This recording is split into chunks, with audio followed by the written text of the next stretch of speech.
దేవుని వాక్యాన్ని చదవండి. ప్రభా, నీ రాకడకు నేను సిద్ధపడాల.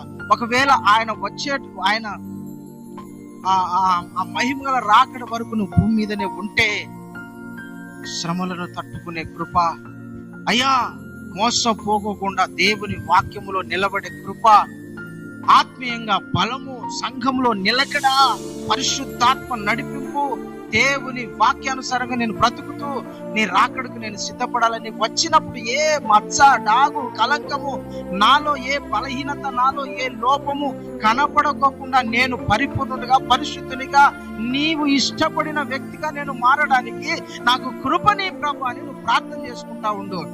హల్లెలూయా.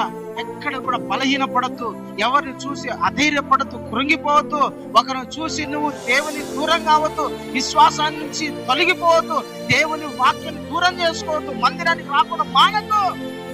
శ్రమలు, ఇబ్బందులు, పోరాటాలు ఇవన్నీ వస్తా ఉంటాయి, పోతా ఉంటాయి. ఇవన్నీ గాలి లాంటివి అండి, దుమ్ము లాంటివి, వదిలించుకుంటే పోతాయి. పిల్లరా, నువ్వు వాటి మీద మనసు పెట్టద్దు.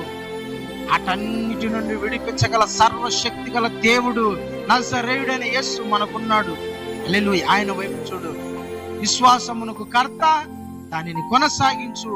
యేసు వైపు చూచుచు మన ఎదుట ఉన్న పరుగు పందెములో మనము పరిగెత్తాల.